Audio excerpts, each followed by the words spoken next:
I thought I was watching Casey Anthony. I thought she was going to dig in her eye at some point, but she didn't even have the decency to try and do that.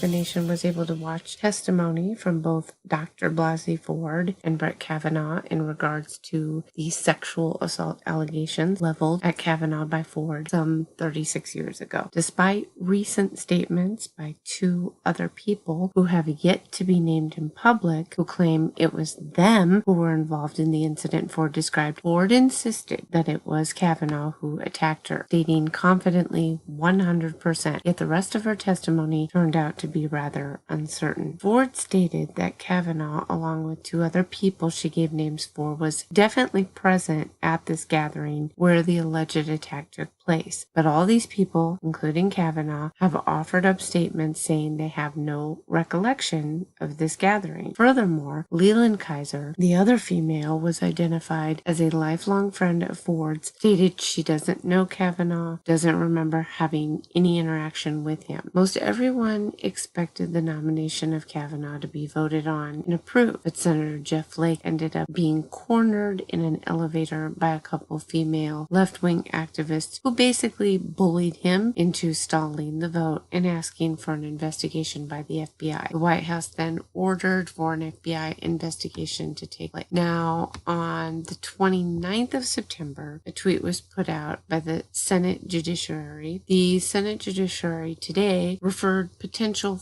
false statements alleging misconduct by Judge Kavanaugh to federal law enforcement for criminal investigation after an accuser recounted. This tweet was in reference to another allegation by a man who came forward stating Kavanaugh had sexually assaulted a female acquaintance on a boat in Newport Harbor, Rhode Island back in 1985. The man later recanted his statement. The Senate Judiciary has stated that making false allegations misdirects the investigation, wasting resources that could be allocated elsewhere. Furthermore, it is against the law to make false accusations, and pressing forward with criminal charges might be the only way to stop any further false allegations. Rachel Mitchell, and if you saw the hearing, was appointed by the Republicans to conduct the questioning of Dr. Ford. She's a prosecutor in Arizona, and she deals specifically with sex crimes. She has released her memo that summarizes the many issues that are present in the current allegations toward Brett Kavanaugh. In summary, she starts out with, in a legal context, here is my bottom line. A he said, she said case is incredibly difficult to prove, but in this case, it's even weaker. Dr. Ford identified other witnesses to the event, and those witnesses either refuted her allegations or failed to corroborate them. For the reasons discussed below, I do not think that a reasonable prosecutor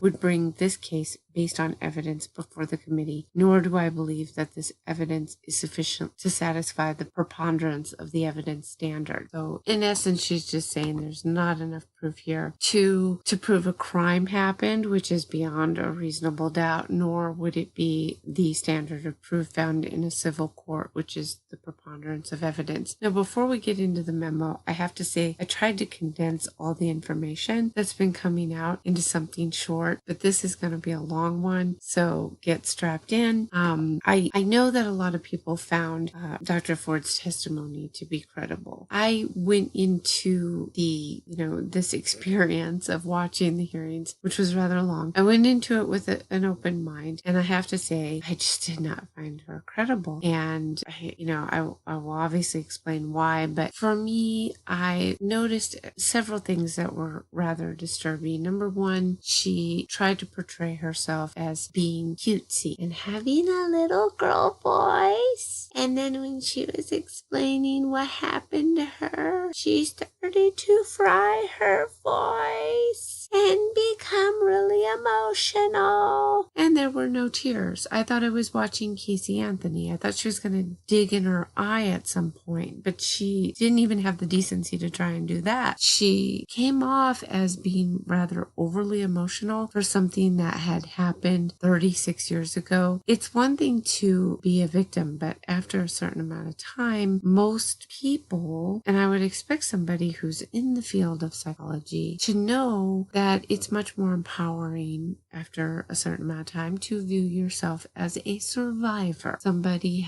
who has survived something, not to remain a victim after all these years. That was number one. We'll get into a summary of the memo here. And as always, I will have a blog post for this podcast, and I will have the memo, it's in its entirety posted, and some other things that I'm going to discuss, and as well as any links to articles that I reference. So Dr. Ford has not offered consistent account of when the allegation or the alleged assault happened, describing how it varied from mid-80s to early 80s to the summer of 1982. Mitchell also notes her August 7th statement to the polygrapher said that it happened one high school summer in early 80s, but she crossed out the word early for reasons she did not explain. Now, to her credit, she did say that she assumed she was 15 because she didn't believe that she was driving at the time. And so had she been 16 or over, she would have had her car. There are many times when we think back to the past of an event that happened that we don't initially know the date or when something happened, right? That's fair enough to say. And as we think about it more and more details may come to the surface. So I don't really have too much of a problem with this, but she also did tell like Feinstein that she was, I think it was Feinstein or the Washington Post, that she was in her late teens. And now she's saying early teens. It's not that alarming, but it does show an inconsistency. I don't think this by itself means anything, but I'll continue to go on. Dr. Ford has struggled to identify Judge Kavanaugh as the assailant by name, noting that it took over 30 years at best if it's true she told her husband his name several years ago. The interesting thing about this is, I believe it was 2012 when she first mentioned his name, but at the time, Judge Kavanaugh's name was all over the news because he was expected to be a Supreme Court nominee if Romney were to have gotten elected. Dr. Ford has no memory of key details of the night in question, details that could help corroborate her account. Mitchell notes she doesn't know the time, the place. She doesn't remember how she got to the party, how she got home. The latter point is significant given that by Ford's account, she was driven home and that the country club was apparently near the house is a 20-minute drive away. Given that this all took place before cell phones, arranging a ride home would not have been easy. Indeed, she stated she ran out of the house after coming downstairs, did not state that she made a phone call from the house before she did or that she called anyone else thereafter. Now, this was curious because she didn't know where the house was. She assumed that maybe it was close to the country or the country club or whatever. So maybe she walked there. But if you go out of the house and you don't have a ride, would you not just walk back to the club and potentially maybe you could remember seeing somebody there that maybe offered you a ride home? And the other thing that I found curious was that her friend didn't question her as to, hey, where did you go? Because then that would put her alone, the other girl, alone at the house with 4 or 5 different boys. And why you left your friend at a house with 2 guys that just, according to her own testimony, 2 guys just attacked you, or 1 guy attacked you, the other guy was laughing. You know that there's only 1 other girl that's your lifelong friend at the house. Why would you just leave her alone in a house with people that could potentially attack her? Does that make any sense to you? I can understand going out of the house. The other issue that I had is she says she ran out into the bathroom across from the bedroom. Why didn't you just run out the stairs then? Or run down the stairs then? If you got away from these people, why would you go into a bathroom to trap yourself and hope that they go down the stairs? I mean, I guess it's providence that they went down the stairs eventually. It just seems to me very illogical for a person to put themselves into a tiny room where their attacker is still present within the house. It would seem to me you would just run out at that moment. Dr. Ford's account of the alleged assault has not been corroborated by anyone she identified, including her lifelong friend. Dr. Ford has not offered a consistent account of the alleged assault. Among other things, her accounts about the number of people at the party and whether she could hear conversations varied. So it was kind of weird. She said that she heard them walking down the stairs talking and having a conversation. Then when she was pressed upon this, she admitted she just assumed that they were talking. Very, very odd. And it seemed that way through all of her testimony. Every time she was pressed on something, she seemed to change her story to something more vague rather than something more detailed. Now, originally she said that there were 4 boys that were in the room attacking. And now as we go along, you're going to understand why I'm having a problem here. So according to the Washington Post that did this initial story, they stated that they saw her notes from the therapist. And in these notes, Dr. Ford said that there were 4 boys in the room. She corrects them and says, oh no, the therapist got that wrong. There were only 2. Okay, so the therapist got it wrong and people that were at the party got it wrong. Nobody remembers it. So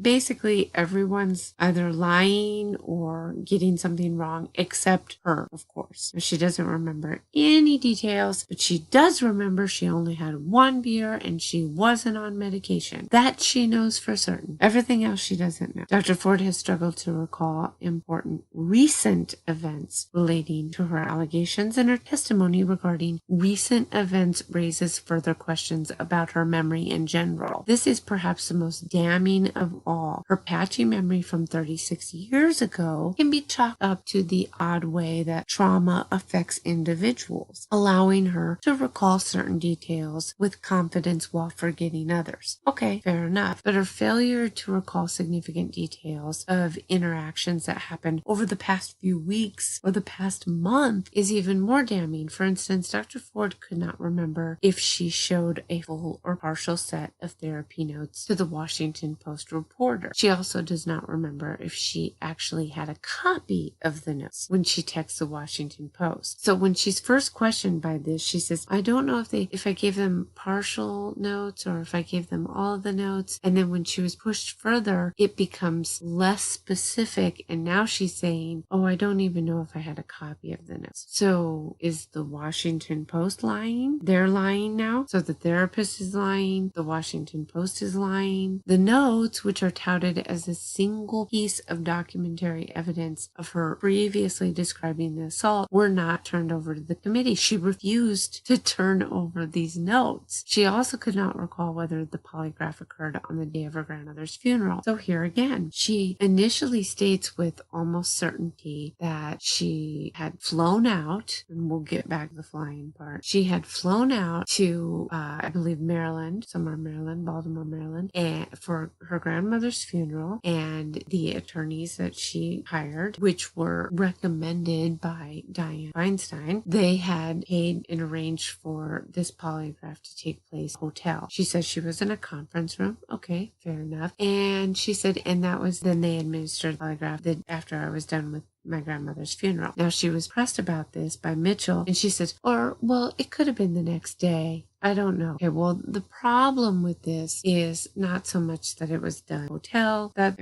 Whatever, they're trying to make things convenient. That's fine. But to do it on a day where a normal person, you would expect to, have some distress there. It would not be a convenient time to do. A lot of people are making a big deal about these polygraphs. I don't find anything original about them or unique. They are not admissible in court, number one, and they are usually used as tactics by police to determine whether or not police are on the right track. But they are notoriously unreliable. Jeffrey Dahmer passed a polygraph. Many people have been known to pass polygraphs, and unfortunately, they can be used as tools, don't get me wrong, but they are notoriously unreliable. In addition, Dr. Ford claimed originally she wished for her story to remain confidential, but the person operating the tip line at the Washington Post was the first person, other than her therapist or husband, to whom she disclosed the identity of her alleged attacker. she testified she had a sense of urgency to relay the information to the Senate and the president. She did not contact the Senate, however, because she claimed she didn't know how to do that. She does not explain why she knew how to contact her congresswoman, but not her senator, which is extremely odd because you can contact your state senator just by calling information. It's the same way you would contact your congresswoman. Is that all that significant? No, but when you combine it with everything else, it does become a bit of an issue. It doesn't seem to make sense. You have a highly intelligent woman who is a doctor and she doesn't know how to contact the Senate, but she knows how to contact Congresswoman. It's just a little odd. Mitchell also provides a detailed timeline of how she made allegations displaying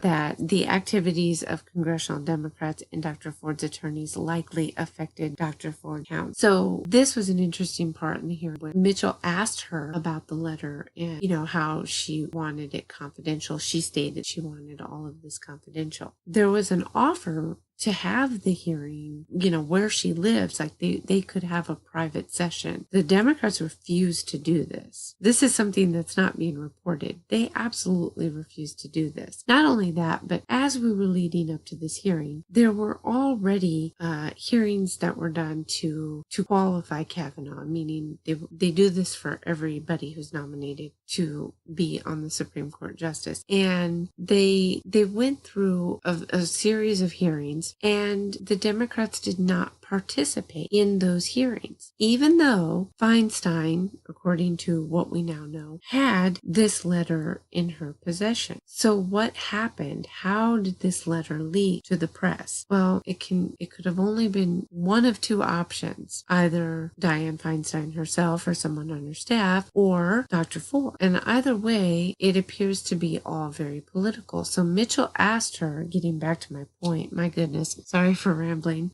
Mitchell asked her, well, you wanted this done privately. What did Dianne Feinstein tell you? It was something along those lines. And she said, well, she told me she would keep it confidential until the hearing. So she kind of messed up. And then Mitchell said, wait, what? Till what? She didn't know she was going to have a hearing. When did she know she was going to have a hearing? This was planned. This was clearly planned.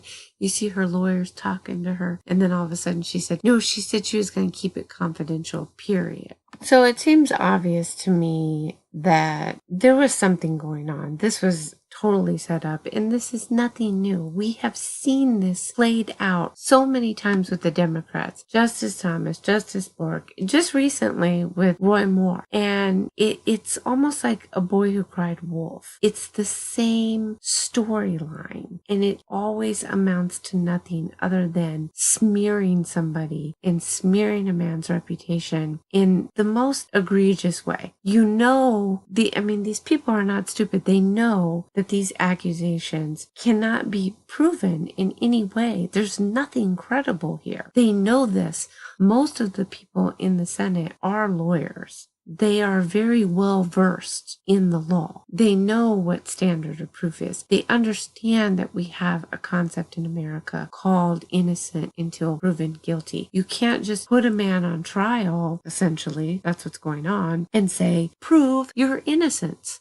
That is disgusting. And I don't know, I just can't for the life of me figure out why certain people on the left are going along with this. That is not okay. And now they're criticizing Kavanaugh because his testimony, well, he got angry. He was upset. He was a bit defiant. Well, wouldn't you be? And if he came out there all calm and collected and cool, like the Democrats so want him to do, then you would have heard them saying, how can he sit there so calm and so cool? It's like he knows he doesn't have to, and he's just a stone cold rapist. Look at him. If I were accused of this and I didn't do it and I was innocent, I would be angry. I'd be mad. And look at him. He's just sitting there all calm and cool. You can't win with these people. It doesn't matter how he reacted. It would have been the wrong reaction. Period. End of story. That's how these people operate. They're not operating with any logic, and there's zero objectivity. They're not even looking at how ridiculous these claims are. Now, in the meantime, I want to read a letter here letter, and the name has been redacted. It says, I, redacted, am a current resident of redacted, California. I first met Christine Blasey, now Dr. Christine Blasey Ford, in 1989 or 1990 in California. From 1990 to 1991, I was just friends with Ford. From approximately 1992 to 1998, I was in a relationship with Dr. Ford. I found her truthful and maintained no animus towards her. During our time dating, Dr. Ford never brought up anything regarding her experience as a victim of sexual assault, harassment, or misconduct. Dr. Ford never mentioned Brett Kavanaugh. During some of the time we were dating, Dr. Ford lived with Monica L. McLean, who I understood to be her lifelong best friend. During that time, it was my understanding that McLean was interviewing for jobs with the FBI and the U.S. Attorney's Office. I witnessed Dr. Ford help McLean prepare for a potential polygraph exam. Dr. Ford explained in detail what to expect, how polygraphs work, and helped McLean become familiar and less nervous about the exam. Dr. Ford was able to help because of her background in psychology. Dr. Ford and I lived together while we were dating and stayed together in a long-distance relationship when Dr. Ford moved to Hawaii sometime around 1998, although I am not sure of the particular year, and it might have been a bit earlier or later. While visiting Ford in Hawaii, we traveled around the Hawaiian Islands, including one time on a propeller plane. Dr. Ford never indicated a fear of flying. To the best of my recollection, Dr. Ford never expressed a fear of closed quarters, tight spaces, or places with only one exit. I assisted Dr. Ford with finding a place to live in California. She ended up living in a very small 500 square feet house with one door. Despite trying to maintain a long-distance relationship, I ended the relationship once I discovered Dr. Ford was unfaithful while living in Hawaii. After the breakup, I took her off the credit card we shared, but nearly 1 year later, I noticed Dr. Ford had been charging the card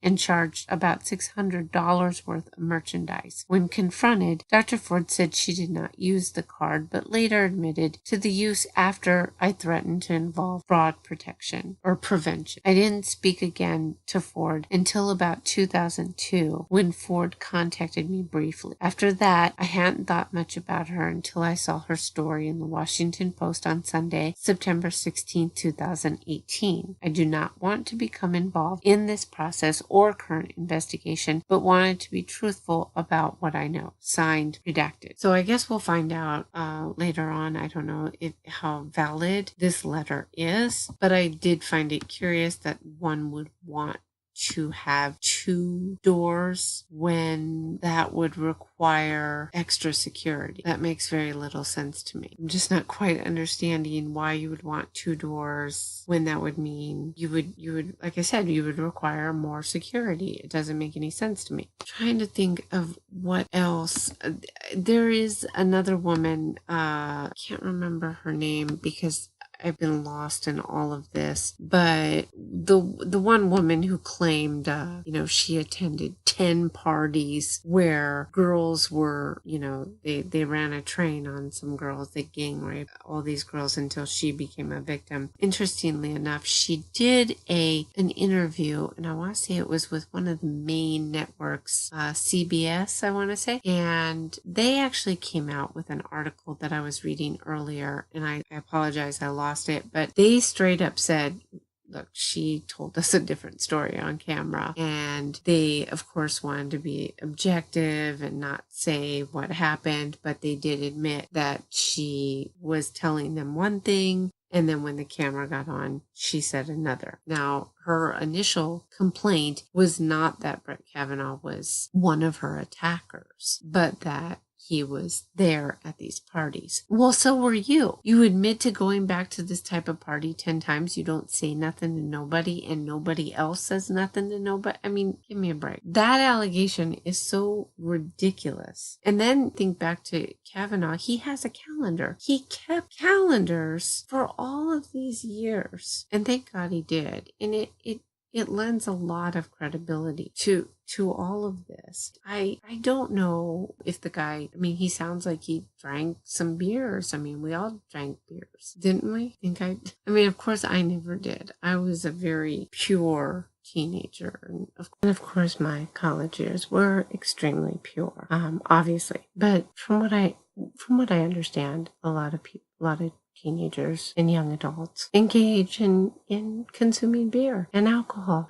It seems pretty common. Obama snorted lines of cocaine. We didn't seem to have a problem with him running the country. That doesn't seem to be an issue. And the people who are morally grandstanding, like Dianne Feinstein, this is a person who comes from a generation who brought America orgies and acid trips, and they want to pretend to be all pious and clutch their pearls and act like Kavanaugh is some evil man because he had some beers. I am having a hard time believing that he was just a drunkard. But this is America. Everybody has their opinion, whether you find her credible or not. The bottom line is you're innocent until proven guilty. And we need to preserve that standard. And I think if you look in totality and you look at the lives of these two people, it's very clear that Kavanaugh is indeed suited for the Supreme Court. I hope that he gets voted on, but we shall see. I will talk to you soon.